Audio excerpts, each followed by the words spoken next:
Hey, what are you doing with my crown? Oh, this? Because I held the 2K20 women's tournament to crown the first ever Queen of the Quarantine, or Queen of the Teen if you will. And Nikki Bella here, well, she won. And what that means is I'm going to have to spend the next month gathering up all her figure releases so that I can do my next figure history on Nikki Bella. So you do video game videos now? Oh, don't worry. Women's wrestling figure reviews will always be our number one priority here in Lumberjillville. However, why not add some additional content for all the residents of Lumberjillville? We're going to call it LJV Arcade. And we're going to have some fun. I've already streamed a couple times, and I have some pretty exciting things planned. So, as a matter of fact, last night we had a 2K20 CPU women's tournament. And every viewer there got to choose which women's wrestler team they were on. And if their women's wrestler won the tournament, they got to choose today's figure review. So that being said, shout out to KDB and Jose Serrano for choosing the winner, Becky Lynch, last night. And also choosing today's review, which is the Royal Rumble Elite Lita, released just this past year. I must have missed out. Aw, come here, Alexa, don't be jealous. You will always be my tag team partner, and the hypothetical queen of Lumberjillville. But that being said, want a game? Oh, come on! You're cheating!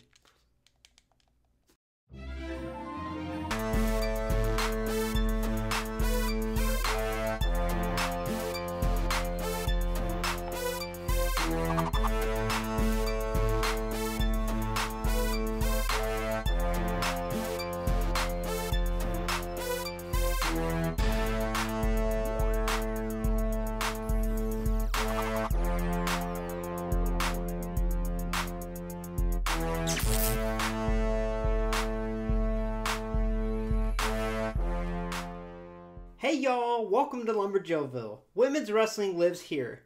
Now today, we're going to be reviewing Royal Rumble Elite Lita, released just this past year. And again, I want to give another shout out to KDB and Jose Serrano for winning the 2K tournament yesterday and choosing this figure to review. Now without further ado, let's dive in. So this figure's attire is based on her appearance in the 2006 Royal Rumble pay-per-view, where she accompanied Edge in a losing effort to John Cena. And honestly, this attire here really depicts that heel Lita greatly. And we'll take a closer look, but let's start off with that head sculpt that comes with her. So this is the face scan that she comes packaged with. And I have to say, it's not my favorite. Now it helps that she comes with an alternate head, and we'll get to that in a minute. But first, let's take a look at this.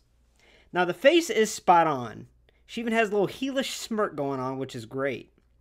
And the hair sculpt is pretty cool. I'm just not too crazy about the bangs, to be honest with you. But other than that, it's pretty spot on. Now let's take a look at the head that I prefer that also comes packaged.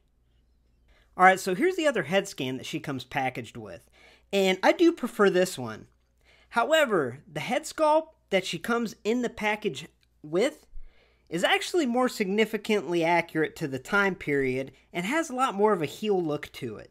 So that being said, I'll probably switch the heads back and forth as time goes on, but I do like this alternate head quite a bit. And I like how that hair color is a darkish red and the sculpt is just beautiful.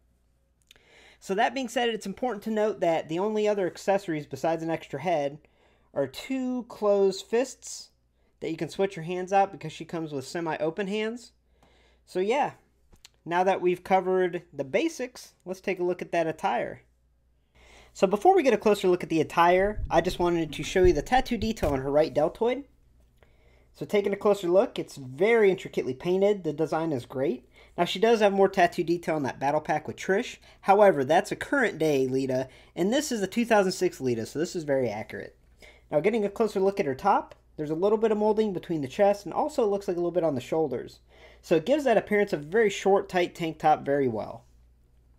Looking at the detail and design, on the right chest there's a red heart with a little silver loop around it. And on the left chest is the start of a white pattern that goes all the way around. And it looks awesome. It's important to note on the wrist too, she has these painted wristbands. Now moving on to what really stands out is this lower extremity. You know, she's always been known to wear her baggy pants, and these are awesome. So not only is this a great baggy jean mold, but it's painted to give it a faded type look, which looks awesome. Also, the belt is a molded piece that goes all the way around, painted nicely. And the silver chain really pops and stands out. So overall, this attire freaking rules, honestly, and it's great. As far as availability goes, at the time this was on the shelves, a little less than a year ago, it was relatively hard to find, as I believe it was a Target exclusive. However, if you get on eBay right now, she goes around the $30 price range, so honestly that's a very fair price. And even though I think there's some better Elite Litas, that's a good price for a pretty cool figure.